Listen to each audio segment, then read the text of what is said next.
Everybody, and welcome to another card review. My name is Hadrim. This is card review number 7, and we're going to get right into it. For Knights of the Frozen Throne, we have Crypt Lord. It is a 3 mana 1/6 taunt minion for Druid. Now, taunt minion for Druid, we do have synergies with that already, but the card text reads, after you summon a minion, gain 1 health. Now, the stat line is very similar to another card that we've had in the past. It's a 4 mana 1/7 with taunt, and it saw literally almost no play even when it was released. It was in the base of the set, and it still doesn't see any play. So, why is this card any different? Well, the 1 mana discount is actually quite important since you can play this card on curve and be kind of in the same impact as Tar Creeper. And the bonus of this card is that it actually synergizes with a more tokeny kind of play a bunch of minions or summon a bunch of minions in one turn, and this card gets stronger over time on the health bonus. So druids have a lot of ways of maintaining a board if they're the token kind of aggro variety. So this card fits better in an aggro or token deck than it does in a control deck. And I found it interesting, even though it's a high health taunt minion. You can play it with the new Spreading Plague card we had. It gains health every time you summon one of the 1/5 scarabs. If you summon a bunch of minions in one turn, it kind of has the inverse effect of the Murloc Tidecaller, where when you summon a Murloc, you gain 1 attack.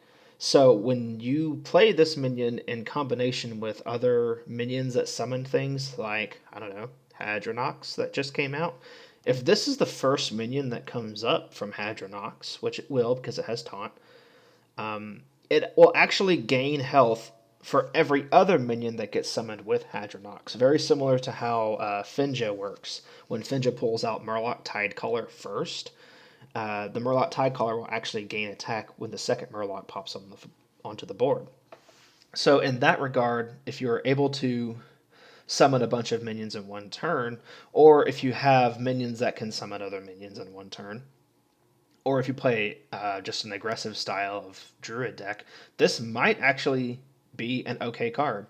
And those aggressive style of Druid decks tend to have a bunch of ways to buff minions with Power of the Wild, with Mark of the Lotus, even with cards like Mark of Yasharj that'll buff a minion up. So if this thing gains attack as well as health, it's very powerful. So it's probably going to be used more likely and against another aggressive decks. Maybe not too much against control.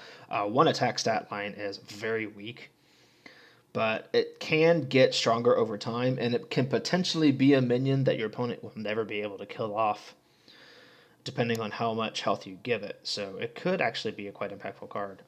It's pretty good in Arena. I mean, it's a common. You're probably going to see it a lot for Druid.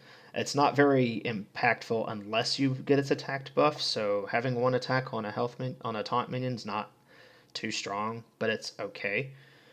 I think it's actually pretty cool. I want to see more mechanics like this, where if you have a minion that could actually be used aggressively, even though, or you could use it in an aggressive dex even though it's statted in such ways. So it's pretty cool. The next card is Corpse Widow, a 5 mana 4/6 for Hunter, and it's a beast. Your Death Rattle cards cost 2 less. This is a very powerful stat. I'm sorry, this is a very powerful text here. You can definitely tempo out with some very cheap Death Rattles, and since you're playing Hunter, you most likely have very cheap Death Rattles to play. So you can play the card on turn 5 and basically make it to where it's a combo enabler for a lot of your other Death Rattles, like Kindly Grandmother, any of your 1-drops that have Death Rattle, any of your 2-drops that have Death Rattle. You could just empty out your hand with this card. And that alone makes the card very, very strong. On the other side, in the control deck, you can potentially get a mana discount off of Savannah Highmane. So on turn 9 even, you can play this card, and then you can play Savannah Highmane in the same turn. That's also very strong. This card's just generally good. The 5 mana card slot in Hunter is a little bit shy. Not that it's shy of cards, it's just that no Hunter likes playing a lot of their 5-drops, and there's not too many 5-drops Hunter would want to play, other than cards like Stranglethorn Tiger or the Tundra Rhino. this would be another card to fit in that slot. So anything that can be utilized with death rattles, such as the minion that can activate death rattles when it's played, uh, would want to synergize with this card. You'd put them both in the same deck. I think this card would actually be pretty cool. This is the first time we've had a beast with this stat line, so it could very well be. Also, 5 mana beast can be used in your build beast for your hunter hero power, for the Death Knight Hunter. So keep that in mind as well, because you can combo it with another effect like Stealth, or it can't be targeted to increase its durability. That's also something to think about. I think it's a pretty cool card. Paladins get Righteous Defender. It's a 1 mana 1/1 taunt Divine Shield. It's a very simple card. And actually that's one of the reasons why I like this card. It is very simple. I don't just like it because it's Paladin. I think it is a significant improvement to a Paladin's early game. So you get basically a 1 mana discount off of an Annoyotron, which was a 2 mana 1/2 taunt Divine Shield in the Goblins and Gnomes era. You lose 1 health, but the 1 mana discount is extremely powerful. You would think that being a 1/1 with taunt would be exceptionally weak. However, Paladins do have a lot of synergies with Divine Shield, and they can make great use out of this card. It is a step up from, I can't even think of the name, but it's a step up from the neutral minion that's a 1 mana 1/1 with just Divine Shield. So that's actually a significant improvement, since that minion would have been run in a deck that would run this minion. So you might be able to run both. And it's another minion that can be fetched with small-time recruits. It's another minion that can be buffed with the new Divine Shield mechanics that are coming out. So it utilizes effects like Bolvar for Dragon, like Light Sorrow. And but one of the downsides is that this is a card that can be discovered through Stonehill Defender.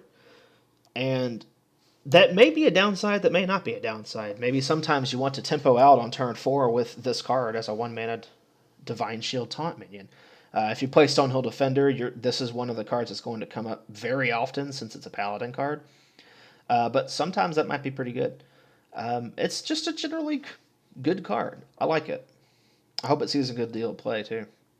It may also see play in aggressive decks, and having an aggressive minion with both Divine Shield and Taunt could be a little hard to deal with, especially if you follow it up with buffs.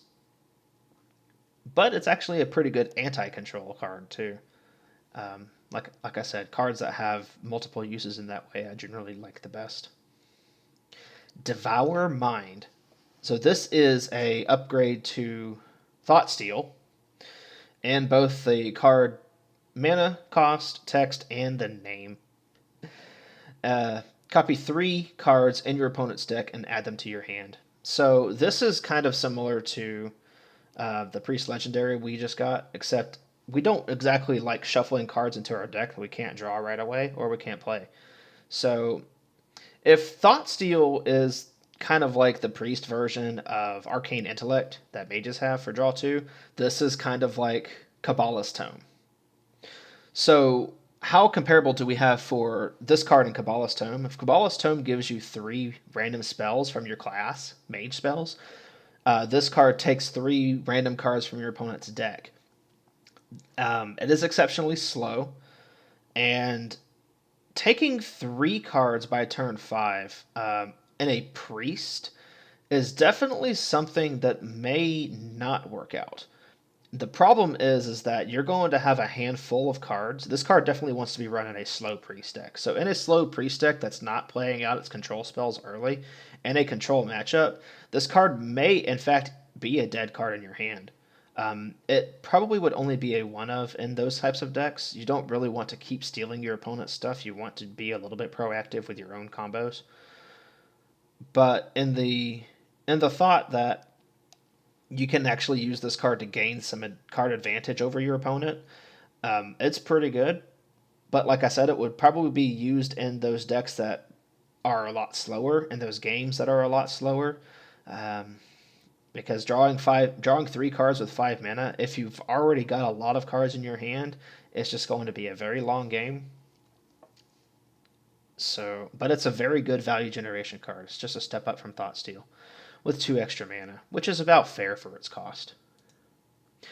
This card is Runeforge Haunter, the evolved form of Runeforge Ghastly. It is a 4 mana 5/3 rogue minion. During your turn, your weapon doesn't lose durability. So this card is kind of like similar to what we see in the what's that called? The pirate minion. That's 4 mana 5/4. So but that pirate minion gains 1 attack to your weapon. This is basically like gaining 1 durability on your weapon.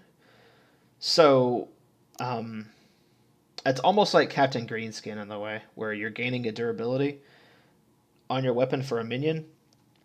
But this card has the benefit of being a sustained effect. So as it persists on the board, it will continue to your weapon will stick around.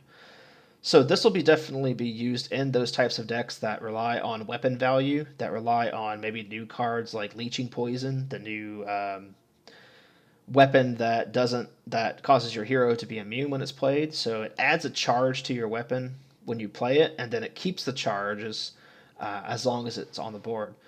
3 health is fairly easy to deal with for a lot of classes, so it may not stick around for very long. If it does, and you have a weapon that's actually quite versatile and useful, like maybe it has Leeching Poison, maybe it has Envenom Weapon, and you get the effect off, and you kill a minion, you heal yourself, and the weapon's still nice and clean, then you've done pretty good with yourself. I think if you get more than 1 swing off with this, it might be pretty good.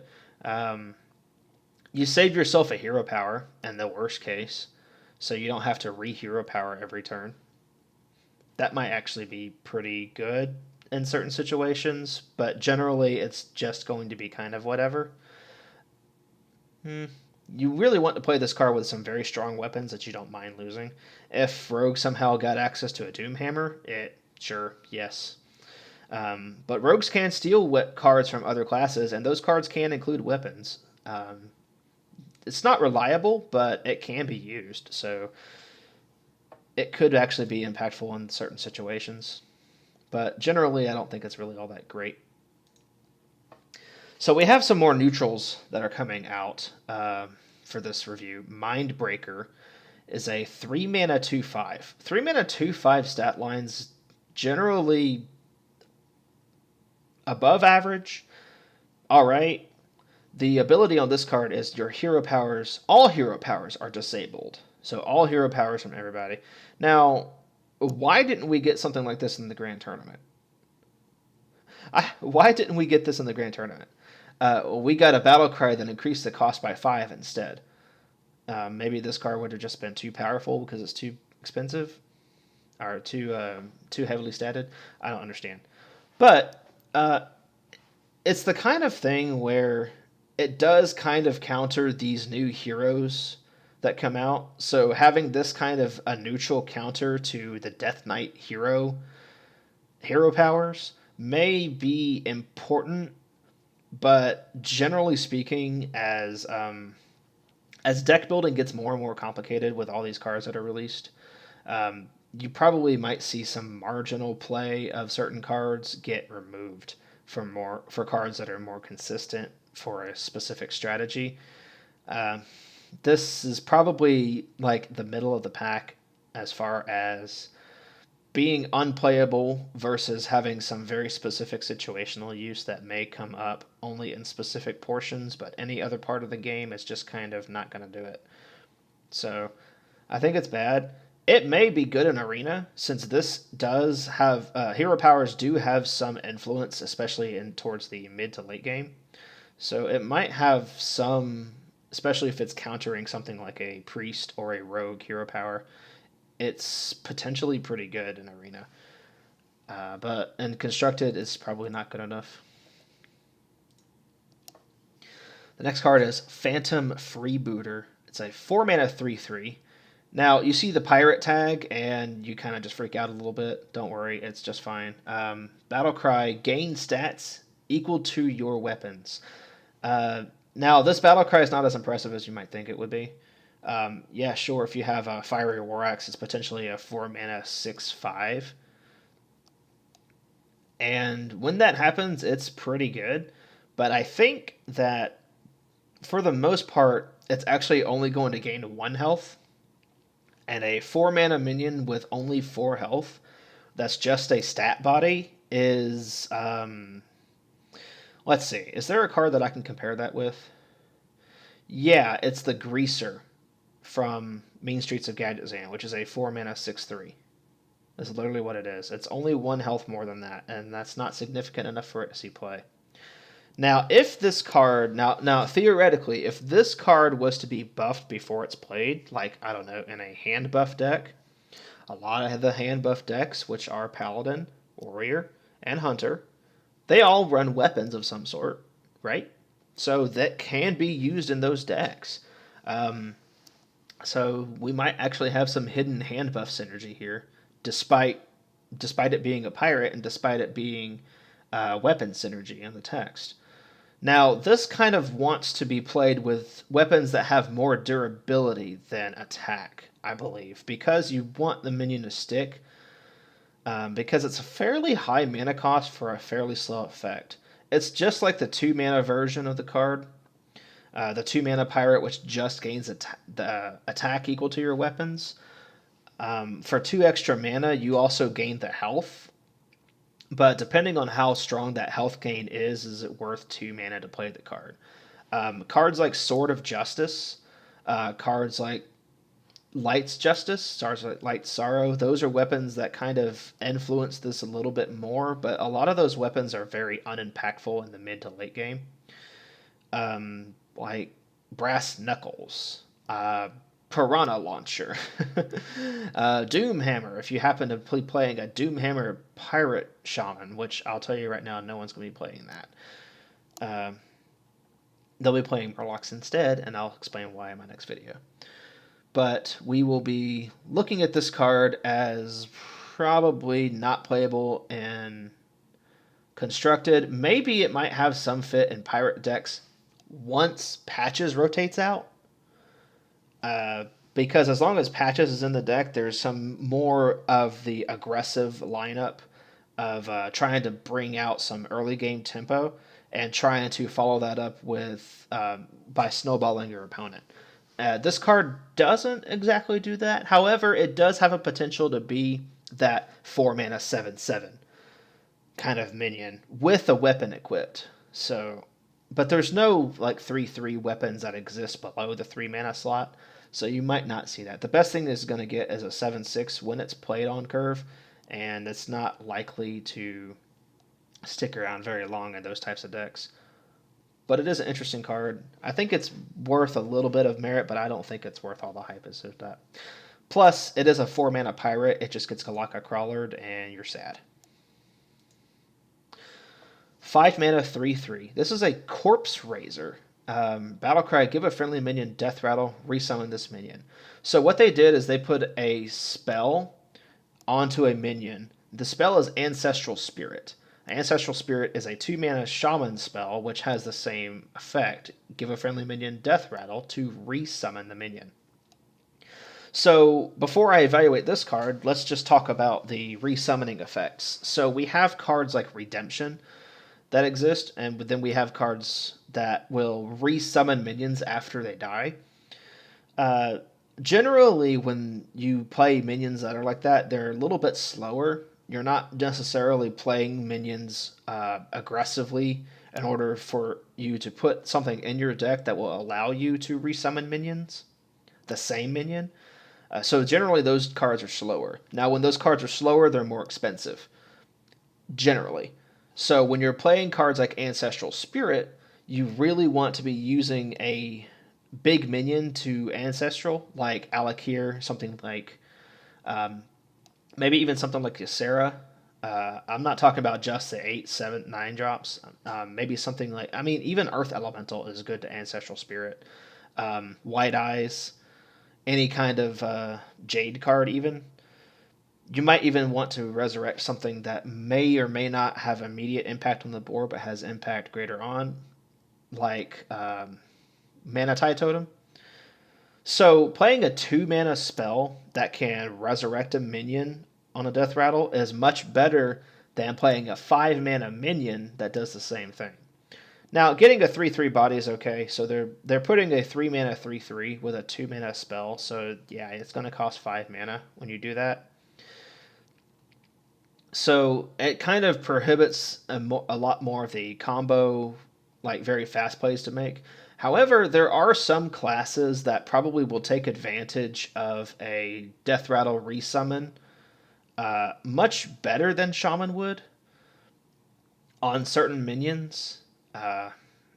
So it may actually be a lot more powerful than it is just because it's a neutral, but it does have some quite expensive combo potential for certain like stall strategies. But it is just a generally okay card. There are probably going to be some situations where it can be quite impactful, but do those situations pop up all that much? We'll have to wait and see, to be honest. It is kind of an okay card to have. It will be interesting to play on certain other cards. Interestingly to note, you can put this on a very cheap minion in Paladin, and then the very next turn you can Sunkeeper Terram to make the minion bigger to resummon it later. So you can also put this on a minion on a Stegodon after you Spike Ridge Steed it to resummon the Stegodon. So it's, in that regard, it would be like the same thing as Spike Ridge Steed in that way for 5 mana on a neutral minion, which could actually be okay. But you'd have to put it on a minion with at least that value, and putting it on it directly, if you have an empty board, would cost at least 9-10 mana to do so. So just be careful when you're playing with this card, because it may not work out the way you intend it to. But very good combo potential. The last neutral card I'm going to look at is Tomb Lurker. It is a 5 mana 5/3 battlecry. Add a random death rattle minion that died this game to your hand. So when I look at the stat line, and I can pretty much assume, if we're going to assume that the text basically says draw a card, if you kind of look at Lotus Agents, which is a Jade Lotus card that was available for Rogue, Shaman, and Druid, same stat line, 5 mana 5/3, and the battle cry, you discover a Rogue, Druid, or Shaman card. In the general sense, those class cards are going to be a little bit stronger than a random death rattle. So when I compare the two, I think Lotus Agents might be better. There are some classes that would probably utilize this card better than those three, like Priest, for instance, maybe Paladins, maybe Warriors, like N'Zoth Control Warrior was always a class contender back in the days. And this might actually have some practical use. Now, it says you can copy any minion that died this game. Just want to make that clear. You can also copy your opponent's minion, or you add a copy of an opponent's minion that died to your hand. So you can also put this in like Hunter, so it can actually add a beast to your hand if the death rattle was a beast. So that's another way for you to specifically build around certain minions to pull out with certain effects, like the one that can pull out a specific minion from your deck, and then you can play the minion, let it die, play this card to get the other minion again. The example I used in the other card was Savannah Highmane. So if this card only gives you Savannah Highmane, you have a potential of getting something like 5 or 6 Savannah Highmanes in one game, and that's very scary. So you might have to be careful when playing around this card. Otherwise, it's very, very techish. You do have to build around it a little bit to get more consistency out of it. Not a whole lot of stuff you don't really want to play this on curve. Not a whole lot of early game stuff is really going to be worth bringing back to play again as a death rattle. But a lot of times this does kind of push a little bit of the priest archetype, since priests like to run some death rattles with their quest. So it helps to advance on that a little bit. It is kind of the same thing as a resummon, except you can activate a battle cry at the same time. Yeah, I mean, it's pretty cool. It is one of those other random card generations that has a targeted effect. So it's definitely much better than the one that dies and gives you a random death rattle card from the game for the Gravedigger. So definitely a much better improvement on that card. So this could actually be quite impactful. So the last card I'm going to reveal is the new Shaman Hero Death Knight, Thrall Deathseer. So the battle cry on this one is transform your minions into random ones that cost 2 more. So you get a double effect of evolve on the minions that are on your board. Now evolve costs 1 mana. It's very easy to combo evolve because it costs 1 mana. It's not very easy to combo with this card unless you already have a board. Now there are ways for shamans to fill up a bunch of the board by using very few cards and on cheap mana. And by doing so, you can build up a board and then evolve twice. Now, one of the most popular cards to use in Evolve Shaman is Doppelgangster. And Doppelgangster does cost 5 mana. So here's the problem with that, is that if you use one Evolve on a Doppelgangster trio, you get 3 6-mana minions. If you use Thrall Deathseer on the Doppelgangster minions, then you get 3 7-mana minions at random. I was looking through some of the statistics on the card, and generally you're only probably getting about 1/1 in value. But a lot of the effects on a lot of those minions, now give or take a few exceptions, like Archmage Antonidas, but a lot of the effects on those minions are either highly synergistic or not really worth evolving from a 6-drop, which may actually be about the same. But the problem is when this card comes down on 5 mana, and then your board full of totems that your opponent seem to have neglected all of a sudden become 3-drops. Now, that might be a problem. Evolve Shaman is kind of a fairly good deck to play at the moment. I say fairly good, it's one of the top decks in the meta right now. So I'm pretty sure when they had this card in mind at Blizzard, they did not expect, looking at some of the snapshots, that did not expect Token Shaman to rise up as it did in the last few months of Ungoro. So that's probably why they made a Mega Evolve card.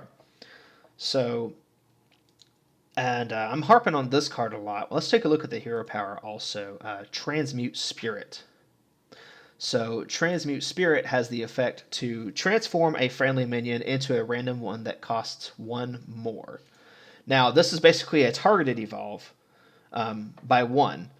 So it's got the potential to really harp up on 1 minion at a time, but you lose the added effect of adding more minions to your board through your totem up hero power. Now, that's a downside that may not be recoverable, because there's a lot of times when you're playing an Evolve deck, you don't really run that many ways to utilize cards in your deck that summon minions, other than a very basic few. You really lack the combo potential with summoning a bunch of minions, so you're lacking that totem. The totems actually fill up a lot of the board, so when you evolve everything all at once with Evolve, it's a much bigger impact. Now, you do have that 1 in 100 something chance to summon a Doomsayer, but as the card pool gets saturated, that chance gets less and less every year. So you have a very good chance of summoning something good, interesting, or playable. And with this effect, you lose out on that value to double up on whatever you play. So in this regard, it may even be better in a control deck. But the problem is that Shaman hasn't really gotten too many control tools that work. I don't see the Icebreaker working out too well. I don't see unless somehow Shamans get an overpowered like freeze card that's actually statted okay, and they get some way to get multiple copies of that. We'll just have to wait and see. But other than that, I don't really see a lot of that version of a control shaman working. Now, Jade Shaman, this could actually work in a Jade like slash elemental deck, whenever you summon a bunch of those 1-drop minions and then you play Thrall Deathseer, that could actually be very impactful. So I don't know. This could fit in a variety of decks. The problem is like once the battle cry is over, if your opponent's cleared your board in a control matchup, you're kind of just left playing out of your hand. And with the unless you get some real insane value out of something like a Spirit Echoes or of something other, some kind of evolve that prevents your board from getting wiped, something to that degree, you're probably not looking at getting too much value outside of the turn you play this card. Now, in an aggressive deck, you can keep your board tempo up much better. So I think this actually fits in an aggressive deck, which kind of makes me a little bit upset since we already have a lot of the aggressive token shamans out there, and now we have this, which could act as a huge finisher for that. And then just to continue to develop over time. So that part is really kind of a downer, but we'll be more interested to see how many different varieties of this can pop up, and it may actually be more a control variant of this may actually be stronger than it looks. But that is it for the card review. Let me know what you think in the video comments. Like and subscribe, and we will be back next time with some more cards. So stay tuned, and I hope that you all have a wonderful night. Take care.